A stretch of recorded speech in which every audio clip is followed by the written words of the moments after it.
Wait few. चलो आ गया।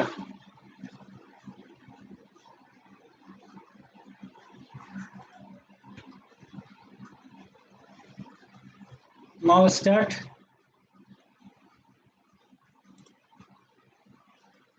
The tolerance limit for industrial effluent. So this is the characteristics. Info inland surface water into public sewer, on land for irrigation into marine coastal area. So this is the categorized. Okay, and this is the characteristics. Okay. The characteristics are following: color, suspended solid, dissolved solid, pH, temperature, oil and grease, BOD, COD, ठीक है, chromium, copper, zinc, sulfates, pesticides. So these are the characteristics, and these are four divide the.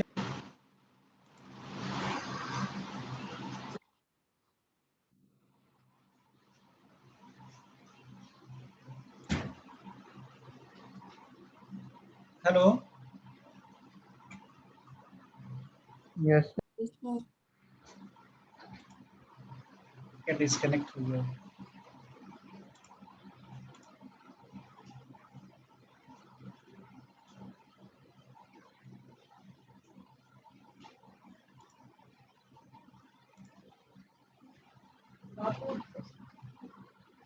So this is the characteristics: some color, odor, suspended solid. Okay. Into island surface waters all are colorless. Color and odor is the colorless. ठीक है. Marine coastal area, irrigation, public sewer, this is a surface water. This is a colorless suspended solid, 100 milligram per liter in the surface water, and into public sewer 600 milligram per liter. This is the tolerance limit. What is tolerance? क्या होता है tolerance? क्या समझते हो तुम लोग tolerance के बारे में? कोई बताएगा टॉलरेंस क्या होता है? और सिविल इंजीनियरिंग में टॉलरेंस हमेशा यूज होता है। बताओ कोई भी।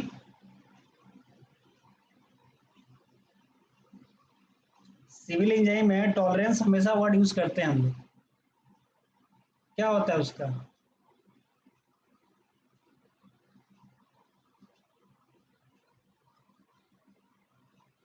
बताओ, कोई भी नहीं बताएगा?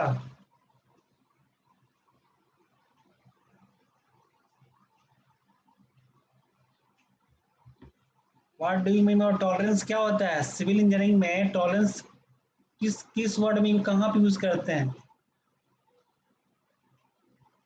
कंस्ट्रक्शन में टॉलरेंस कितना एक्सेप्टेबल है? एक होता है ना, हम लोग को भी कंसिडर करते हैं, उसमें तो जीरो जीरो वर्क तो नहीं होता है सिविल इंजीनियरिंग में, कि हो जाता है? बताओ। जनरली टॉलरेंस का मीन्स होता है सहनशीलता। हाँ, सहनशीलता। तो टॉलरेंस सिविल में यूज करते हैं हम लोग, कितना टॉलरेंस एक्सेप्टेबल है। जो वर्क करते हो तुम सिविल इंजीनियरिंग में, कंस्ट्रक्शन वर्क में, तो वहाँ पर हम लोग का टॉलरेंस कितना एक्सेप्टेबल है? क्या हम लोग कोई भी कॉलम बीम जो भी का वर्क करते हैं, क्या हम लोग जीरो जीरो करते हैं? एकदम जीरो जीरो मीन्स क्या? बोलो।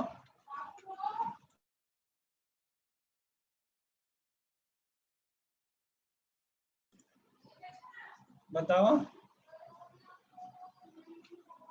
क्या हम लोग जीरो जीरो काम करते हैं वर्क? कोई बोल नहीं रहे हो।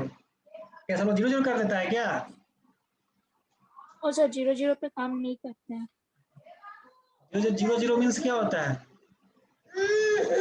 मतलब उसको ये मतलब जितना उसी पे डिजाइन करना या कुछ करना। ना, ये तो बात सही नहीं हुआ। सपोज तुम कॉलम या बीम बना रहे हो, कॉलम, ठीक है, तो तुम वहाँ पे तुम तो नहीं कर, तू यू आर इंजीनियर, बट तुम तो काम नहीं करोगे। बट कॉलम का अगर सपोज कोई लेबर में जो मिस्त्री होता है वो खड़ा करता है उसको, ठीक है, तो हम वर्टिकल खड़ा करता है, खड़ा करता है ना, तभी ना कास्ट कटिंग जो करता है फॉर्म वर्क वर्टिकल करता है। तो उसमें हम लोग क्या करते हैं, चेक करते हैं, 0 0 चेक करता है कि हाँ सब सही है एकदम, और पर ड्राइंग मेंशन है। बट ये क्या सही होता है कि नहीं होता, हमें चीज़ क्वेश्चन था कि टॉलरेंस वहाँ पे सिविल इंजीनियरिंग में क्या हम लोग काम को एकदम 0 0 कर लेते हैं कि नहीं करते, और कितना हम लोग का एक्सेप्टेबल रहता है टॉलरेंस सिविल इंजीनियरिंग में। जो संवेदनशीलता तुम बोले,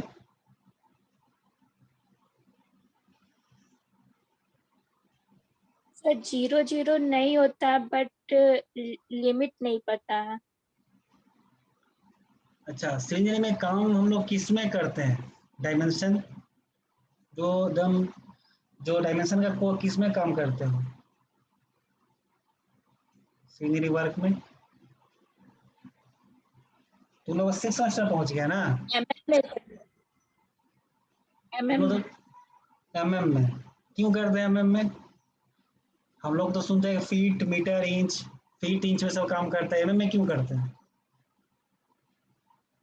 सही है सर जी। वो ये जो इंडिकेट, जब हम लोग ड्राइंग करते हैं सर, तो वो लार्ज प्रोजेक्ट को स्मॉल मिनिमाइज करते हैं और उसको ड्राइंग शीट पे एमएम में ही ड्राइंग करते हैं सर।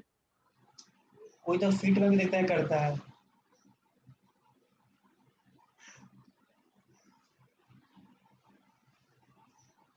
और कोई बताएगा इसमें? और कौन डिप्लोमा का स्टूडेंट इसमें है?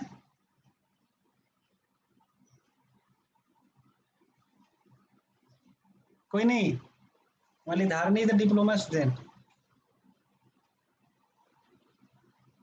एक्चुअली टॉलरेंस होता है कि एक्सेप्टेबल हमारे मतलब कंस्ट्रक्शन में ±5 mm ओनली एक्सेप्टेबल है, उससे ज़्यादा एक्सेप्टेबल नहीं है।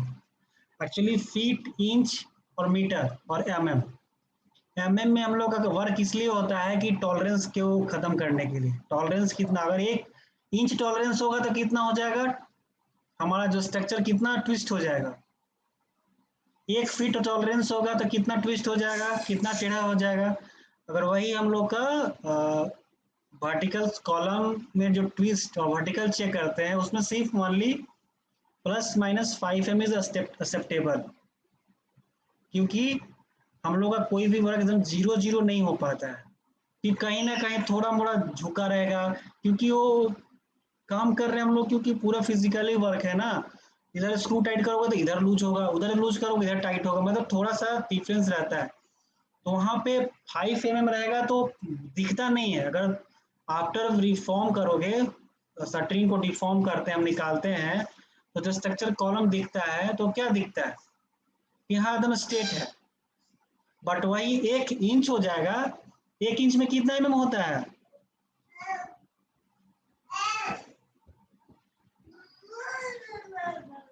बताएगा कोई? 1 इंच इक्वल टू कितना mm? तुम लोग को कुछ याद नहीं रहता डायमेंशन तुम लोग को, और तुम लोग का 2 सेमेस्टर के बाद तुम लोग सिविल इंजीनियर बन जाओगे। सर सेंटीमीटर में होता है 2.54 हम और हम एमएम में होगा 25.4 mm। 25 पॉइंट। 4 mm। फील्ड में कितना लेते हैं, फील्ड में हम लोग 25 mm कितना लेते हैं?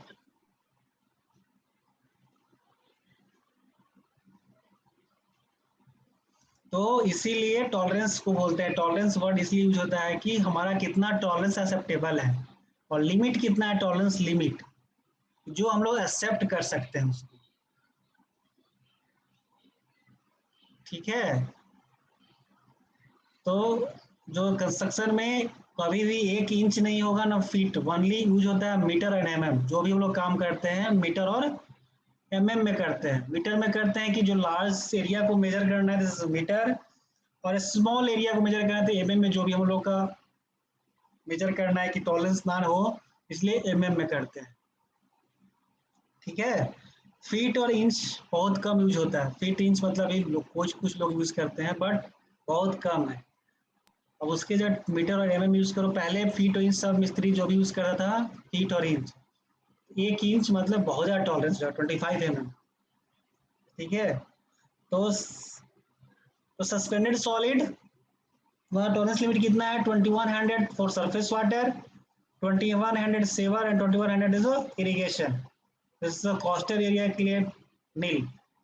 पीएच तुम्हारा 5.5 to 9 वेरी करता है सभी के लिए ऑल। टेम्परेचर 40, 45, 45 कोस्टल के लिए, बट ऑनलैंड फॉर इरिगेशन के लिए नील, इसके लिए कोई टेम्परेचर नहीं रहता है। क्यों नहीं रहता इसके लिए टेम्परेचर? क्योंकि ये तो इरिगेशन करना है ना, तो गर्म पानी निकले या वो तो फील्ड में ओपन एरिया में आएगा जो तुम्हारा विथ कैनल वाटर, तो ऐसे ही नॉर्मल वाटर हो जाता है। ठीक है, दिस इज नॉट नील। तो oil and grease milligram per litre 10, 20, 10, 20। This is 10 for surface water and 20 is the public sewer. ठीक है, बीओडी हमारा सरफेस वाटर में कितना होता है 30, ठीक है, फॉर 5 डेज के लिए। और पब्लिक सेवर में 350, इरिगेशन में 100 और मैरीन कोस्टल एरिया भी 100। तो किसमें बीओडी सही है? सरफेस वाटर का सही है कि किसका सही है? बीओडी जो मिनिमम है वही सही है 30। COD is the 250, actually the acceptable limit है इसका। एंड क्रोमियम मिलीग्राम पर 0.1 to 1.0 and is the irrigation के लिए नील। कॉपर भी इरिगेशन का नील रहेगा, जो copper milligram 333, zinc 5 milligram per litre 15, 15। This is the tolerance limit for the industrial effluent. जो भी इंडस्ट्री से इफ्लुएंट निकलता है, दिस इज द टॉलरेंस। ठीक है सर, हाँ बोलिए। ऑयल एंड ग्रीस में इरिगेशन लैंड में उसका क्या यूज है सर? क्या वायल एंड ग्रीस में अगर सपोज अगर तुम्हारा वाटर है, तुम कहीं से, इरिगेशन हाँ हाँ इरिगेशन की बता बता बता रहे हैं कि सपोज तुम तो जो यूज कुछ नहीं है, बट उसमें है कि इतना मतलब परसेंट रहता है, मतलब इससे क्या होगा कि एक्सेप्टेबल है, इससे कोई दिक्कत नहीं होगा उस मतलब क्रॉप्स को। इसमें क्या है, टॉलरेंस लिमिट फॉर, अगर इंडस्ट्रियल इफ्लुएंट निकलता है, अगर उसमें वायल एंड ग्रीस 10% रहता है, सब 10 मिलीग्राम पर लीटर, उससे कोई प्रॉब्लम्स नहीं है। ठीक है, सरफेस वाटर में तुम्हारा 10 है, ठीक है, सीवर्स के लिए इतना है, इरिगेशन के लिए इतना है 10 मिलीग्राम पर लीटर होता है वायल एंड ग्रीस, तो उससे कोई दिक्कत प्रॉब्लम्स नहीं होता है। ठीक है, इसलिए उसमें वो तुम्हारा दिखा दिया तो वैल्यू। हाँ बोलो। लैंड में इरिगेशन नहीं ना होगा सर फिर? क्या नहीं होगा लैंड में?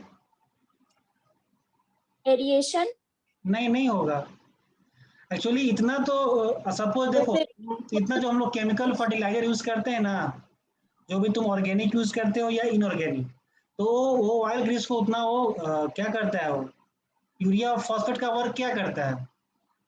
तुम कभी कभी देखते होगे जब तुम क्या बोलते हैं उसको, जब इसका पैडी का खेती करते हैं, धान का खेती करते हैं, कभी देखे हो उसका धान खेती करते हैं, मतलब किस फार्मर को? आफ्टर सब वो जब पानी डालता है और जब ऑलवेज उसको क्या करता है, इरिगेट करता है, और पानी बहुत कुछ सेटल होता है, उसको देखते हो थोड़ा सा उस पर वायली टाइप का कुछ उस पर लेयर आता है, ऐसा देखे हो? जो रिवर वाटर जो भी हम लोग नदी का पानी से उसको इरिगेट करते हैं, तो क्योंकि उसमें इंडस्ट्री का भी वाटर उसमें डिस्चार्ज किया रहता है, तो उससे कोई हार्म नहीं होता। बट उसके लिए क्या करते हैं, उसमें जो लोग फर्टिलाइजर यूज करता है, ये यूरिया एंड फॉस्फेट उसको नष्ट करता है उसको। जब तुम इस पे उसमें हम लोग किलर जो छिड़का स्प्रे करते हैं, कीटनाशक दवा मेडिसिन, उसको क्या करता है, किल करता है, इसलिए उससे कोई उतना हार्मफुल नहीं होता है। ठीक है, इसलिए ये तुम्हारा टॉलरेंस लिमिट दे दिया है कि इरिगेशन में 10 milligram per litre Greece and while होता भी है, तो उससे कोई दिक्कत नहीं है। सपोज क्या करता है, कोई रिवर्स में अपना व्हीकल्स को क्या करता है, वॉश करता है, ट्रैक्टर हो गया, जो जो भी गाड़ी, उसका ऑयल ग्रीस लीकेज करता है, उसमें आता है। This is not is aquatic life के लिए वो हार्मफुल है, बट तुम्हारा फार्म्स के लिए उतना कोई हार्मफुल 10 मिलीग्राम लीटर पर लीटर कोई प्रॉब्लम नहीं है। This is the acceptable much tolerance limit for the effluence. अगर डिस्चार्ज करता है, अगर इतना भी डिस्चार्ज होता है इरिगेशन में, दिस इज नॉट प्रॉब्लम। और कोई दिक्कत? No sir. ओके, देखो इसमें लिखा हुआ pesticides milligram per litre, absent absent, इसमें नॉट नील सारा। क्यों इसमें दिया है ऐसा पेस्टिसाइड्स के बारे में? अगर शुगर इंडस्ट्रीज होगा या और अदर्स इंडस्ट्री होगा तो वहां से तो पेस्टिसाइड्स निकलेगा ना,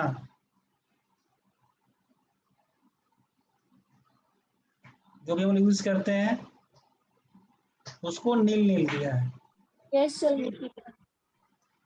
वो चीज है। ठीक है,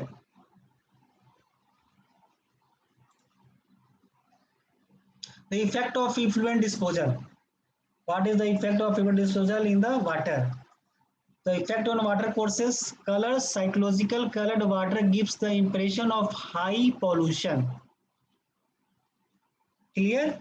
मतलब colour psychologically coloured water gives the impression of the high pollution, यही होता है ना। अगर कलर चेंज हो जाता है तो क्या लगता है कि बहुत पॉल्यूशन है, मतलब हाईली पॉल्यूशन है, मतलब highly polluted water. Suspended solid, the colloidal and suspended impurity produce turbidity. What is the turbidity? क्या होता है? In the receiving water, turbidity together and color causes unsightly appearance. अगर पानी टर्बिड होगा तो क्या होगा? क्लियर विजिबल होगा।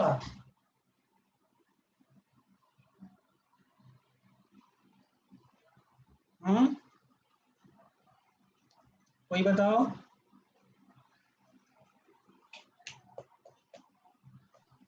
टर्बिड होगा तो वो पानी गंदा दिखेगा सर। हाँ, गंदा दिखेगा, नॉट विजिबल क्लियर। जो वाटर का जो पास होता है कि जो हम लोग सपोज एक ग्लास में रखे हैं पानी टर्बिड वाटर, तो उसमें ऊपर से अगर देखते हैं तो पूरा विजिबल उसका बॉटम नहीं दिखेगा, this is the turbid water. वही लिखा हुआ है यस इसमें, sir. impurity produce turbidity in the receiving water, turbidity together and color causes unsightly appearance, मतलब नहीं दिखेगा। then the pH, the extreme acidity or alkalinity makes the effluent dangerous to aquatic life। अगर pH तुम्हारा extreme acidity में है, मतलब below 6.5, इसमें तो 5.5 दिया टॉलरेंस दिया था, बट अगर बिलो 5.5 रहता है, this is very acidic, that is very dangerous for the aquatic life, it becomes unsuitable for any other purposes, मतलब लोग किसी में यूज नहीं कर सकते उसको। ठीक है, while in grease they interfere with oxygenation of steams as they form blanket on the surface and prevent the entry of oxygen at air water interface. Okay, total dissolved solid TDS, the dissolved organic matter mainly sodium salt NaCl Na2SO4 increase the salinity of water and consequently it becomes unfit for irrigation. Okay, अगर ज्यादा हो जाएगा इसमें तो is not for use for irrigation. ठीक है, effects of effluent disposal toxic substances, तो industries जो भी हमारा डिस्चार्ज होगा वहां से waste, this is toxic substances, chromium sulphide, chlorine and dyes, dyes means वही paint. These are present in textile effluent are toxic to fish and organisms which carry out water purification in the steam. Thus, the cell purification of water body is affected. ये होगा ही cell body जो हमारा करेंगे purification, तो उससे क्या होगा? Water bodies directly affected होगा, क्योंकि वो तो प्रॉपर्ली हो नहीं पाएगा ना। जितना अगर इसमें केमिकल्स अगर उसमें डिस्पोज होगा तो प्रॉपर्ली उसके लिए, मतलब उसको क्या हाईली ट्रीटमेंट चाहिए उसको। हम लोग चाहेंगे सेल्फ प्रिपरेशन ऐसे ही नॉर्मली कर लें, तो it's not affect.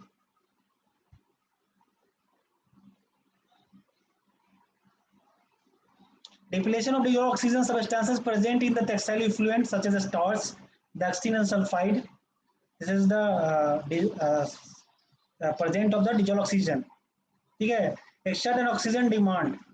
The steam then will be deprived of oxygen and aquatic life are affected adversely. Okay. Effect of disposal, effect on land, land पर डायरेक्टली इम्पैक्ट करता है।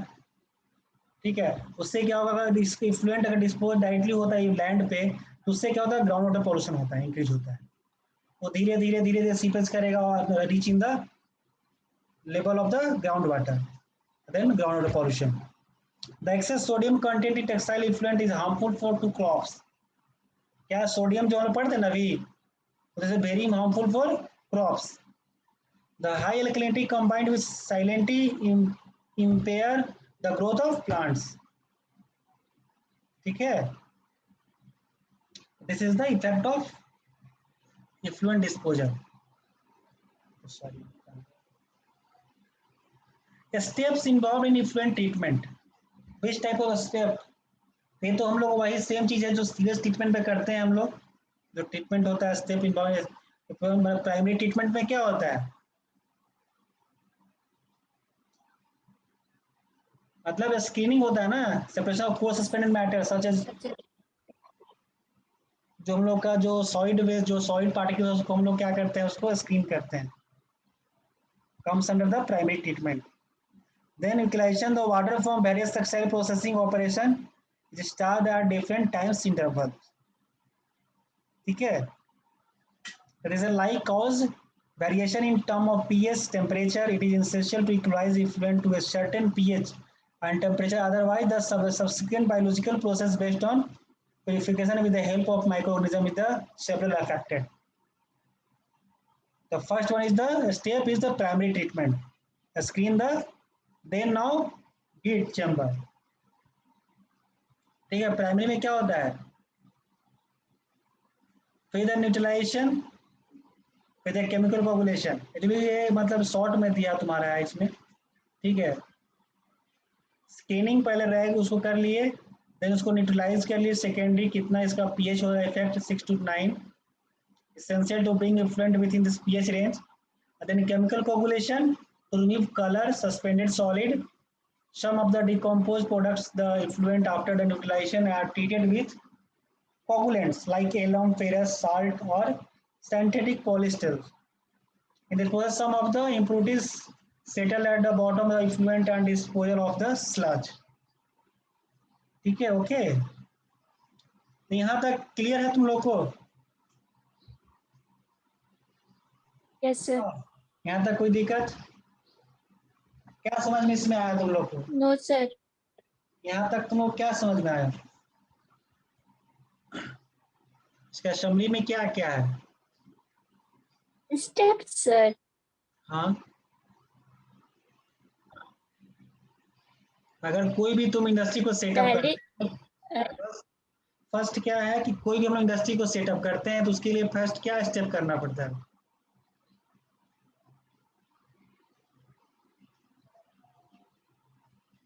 बताओ?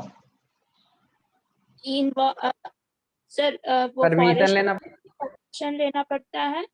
क्या गुड, पहले हम लोग क्या पढ़ रहे उसके हो, बाद उसके बाद क्या कर सकते हैं हम लोग, उसका जो भी हम लोग स्टार्ट कर सकते हैं कि उसका जो भी हमारा प्रोसीजर है अपना वो फुलफिल करेंगे।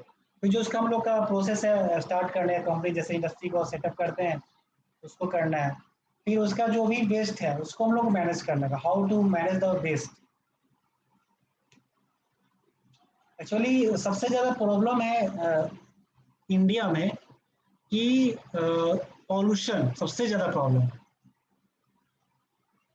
इसका कोई कंट्रोल करने का कोई टेक्निक्स नहीं। मतलब हम लोग यहाँ का जो पॉपुलेशन लोग है, मतलब क्या उसको बोलते हैं, ज़्यादा बहुत मतलब ऐसा है कि हम लोग उसको फोकस नहीं करते हैं कि एक आदमी अगर इनिशिएट करता है तो दूसरा उसको देख के इनिशिएट कर सकता है, लेकिन बट सोचता है कि इसमें हमको क्या फर्क पड़ता है, यही होता है ना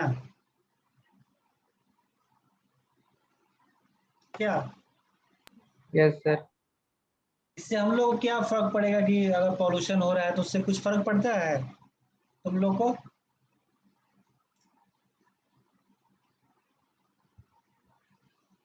अगर हमारा एटमॉस्फेयर पॉल्यूट हो रहा है तो उससे क्या तुम लोग को इफेक्ट पड़ेगा? इनडायरेक्ट वे पे हेल्थ पे सर असर हो रहा है, बट हम लोग ध्यान नहीं देते हैं। तो ध्यान क्यों नहीं देते हैं? लापरवाही है सर। ये आज जो सिचुएशन है हम लोग का इंडिया में, ये क्या है, रीजन क्या है इसका? लापरवाही, यही है ना? हाँ सर। केयरलेसनेस, मतलब हम लोग बहुत केयरलेस हैं। मतलब थोड़ा सा सही नहीं हुआ कि मतलब सब कुछ केयरलेस, मतलब हम लोग पूरे हो जाते हैं, अरे तो हमें बहुत सही हो गया। आज उसी का मतलब इफेक्ट है ना कि सारा कुछ मतलब यस सर। इम्पैक्ट पड़ रहा है। मतलब तुम लोग का पढ़ाई लिखाई, कॉलेज बंद है तो उससे इम्पैक्ट पड़ रहा है उससे। यहाँ देखो जिसका जो बिजनेस करने वाले लोग हैं वो रोड पे आ गए हैं, इससे तो सब चीज इफेक्ट पड़ता है ना, इससे इकोनॉमिक भी इम्पैक्ट पड़ता है। तो हम लोग का केयरलेसनेस इज बहुत वेरी मतलब इम्पोर्टेंट है इसमें। हम लोग बहुत केयरलेस रहते हैं, बहुत ज्यादा। यस सर, क्योंकि उसका एग्जाम्पल है अभी कोरोना के टाइम हाँ, अभी तो कितना देखो भीड़ हो गया था। कितना मतलब सोचो कि हम लोग इंडिया सही हो गया था, सब कुछ एकदम रेगुलर से चलने लगा था, बट फिर से वही सिचुएशन आ गया, हम लोग घर से बाहर नहीं निकल सकते हैं। अब तो कुछ खा मतलब तुम मार्केट में जा रहे हो तो कुछ मतलब क्या होता था कि मार्केट में जा रहे हैं तो कुछ खा रहे हैं, मतलब तुम कुछ भी नहीं खा रहे तो वो लोग इम्पैक्ट कहाँ हो रहा है? तुम कुछ नहीं खा रहे हो तो अगला को जो बिजनेस कर रहा है वो भी तो चीज है ना, उसको भी इम्पैक्ट हो रहा है। तो जितना ये वीक वीक वीक मतलब हम लोग केयरलेसनेस से ही सारा कुछ हो रहा है। इसका सॉल्यूशन क्या है? ये तो पॉल्यूशन से ही हो रहा है ना, अगर देखा जाए तो।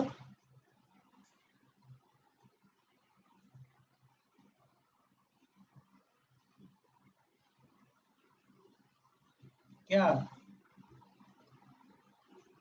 कोई भी डिजीज आता है तो पॉल्यूशन से ही आता है ना। Yes sir. तो हम लोग इतना केयरलेस हो गए हो कि सारा कुछ का हम लोग का तो सारा डिपेंड कितना रिस्पॉन्सिबल आता है ह्यूमन एक्टिविटी, इसमें डायरेक्टली रिस्पॉन्सिबल ह्यूमन एक्टिविटीज।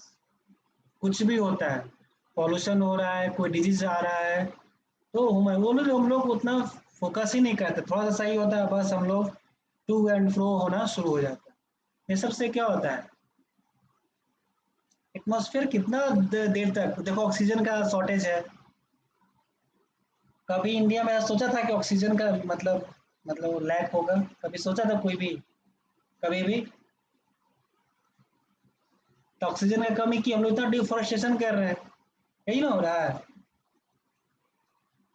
हाँ सर। इंडस्ट्री सेटअप हो यस रहा सर। है, infrastructure day per day increase हो रहा है। तो अगर उसके हिसाब से अगर डिफोरेस्टेशन हो रहा है तो उससे उसके अनुसार तो हम लोग को प्लांट लगाना भी तो चाहिए।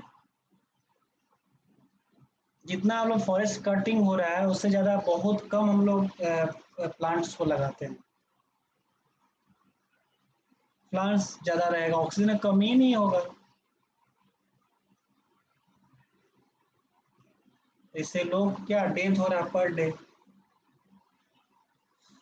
तो ये एग्जांपल है अभी करंट का।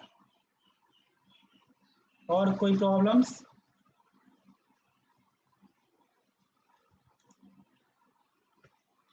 और कुछ तो लोग ऐसे कुछ क्वेश्चन पूछना है, क्वेश्चन पूछो।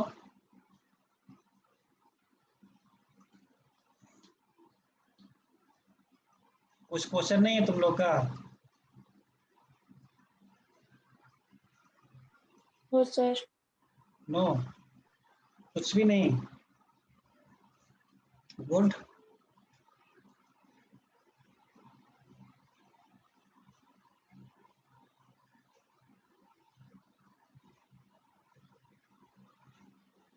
एक स्टेप तुम लोग को बता सेकेंडरी ट्रीटमेंट का, ये तो एक्चुअली हम लोग सब लोग जानते ही हो। Biological treatment means trickling filter एक्ट्रेसलाइज process aerated lagoons oxygen pond, ये तो हम लोग ऑलरेडी डिस्कस पहले भी कर चुके हैं।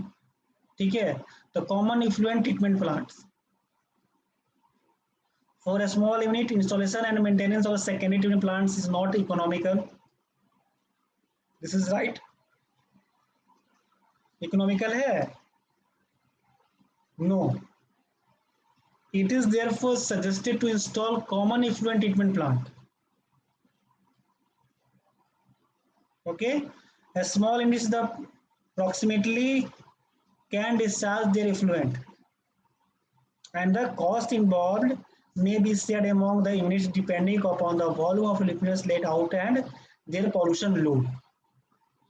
This is the common effluent treatment plant. Treated treatment, the last one. Most common treated treatment is the absorption on activated carbon. अच्छा, हम लोग को कार्बन एक्टिवेट चारकोल को हम लोग एक्टिवेट कैसे कर सकते हैं? एक तुम्हारा सीनियर लोग पॉइंट दिया था यहाँ पे, वो कॉर्न कब यूज करके पानी को प्यूरिफाई किया था, उससे हार्डनेस पे भी इम्पैक्ट आया था और तुम्हारा पीएच पे भी।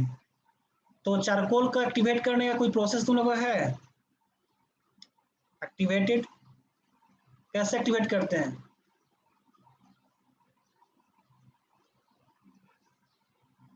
सर नहीं पता। नहीं पता? तुम लोग रोज वाटर यूज करते हैं? रोज वाटर यूज करते हैं ना, इसको गुलाब जल बोलते हैं। हाँ सर। उससे हम लोग चारकोल को एक्टिवेट करते हैं। मतलब उन लोग ने उससे किया था। क्या करते हैं कि कॉर्नोकॉप को ही लोग मतलब कार्बन के प्रेजेंस में उसको बर्न किया था, ठीक है, मतलब ऑक्सीजन के ऑप्शंस में, उसमें ऑक्सीजन नहीं था, उसने ऑक्सीजन के ऑप्शन में बर्न किया था और उसको लोग एक्टिवेट किया था तुम्हारा रोज वाटर से। देन उसके बाद वो लोग पानी को क्या किया कि वो फर्स्ट लेयर जो कॉर्नकॉप का होता था, बिग पार्टिकल्स से स्मॉल पार्टिकल्स स्मॉल, ठीक है, फिर एक sand, finally sir last one sand layer था, और ये 3 स्टेप हो गया। 4th स्टेप में चारकोल था, जो एक्टिवेट सा चारकोल था, और last step is the sand layer, ठीक है। उसका जो पानी हुआ था और ट्रीट किया था, तो उसके जो हार्डनेस पे, पीएच पे भी इम्पैक्ट पड़ा था उससे, ठीक है। तो वो इसलिए यूज कर रहा था कि कहीं कहीं मान सपोज जो लोकल पर्सन लोग जो पानी वाटर ड्रिंक करते हैं, डायरेक्टली क्या ड्रिंक करते हैं, रिवर वाटर, तो लोग उस पर्पज से बनाया था कि वो उस जैसे भी ऐसे भी कॉर्न कॉप हमेशा मिलता है मतलब विलेज एरिया में, तो लोग उसको यूज करके वो पानी को कर सकता है यूज, वाटर को। मतलब बहुत इजी वे में बन सकता था, और तुम्हारा वो बहुत इकोनॉमिकल है, बहुत कम पैसे में वो इंस्टॉल हो जाएगा, तो उससे वो लोग प्यूरिफाई कर सकता है वाटर को। इसलिए उन लोग उसको फोकस करके उस फिल्टर मेम्ब्रेन्स को बनाया था। The reverse osmosis and filters of the effluents through a membranes reject virtually all dissolved substances. The water thus available will be better than raw water suitable for recycling. This is the under the tertiary treatment, ठीक है। तो ये है तुम्हारा common मतलब treatment of the effluent, जैसे primary, secondary and tertiary. Okay, तो यहाँ तक ये है हमारा, और कोई डाउट नहीं है ना यहाँ तक?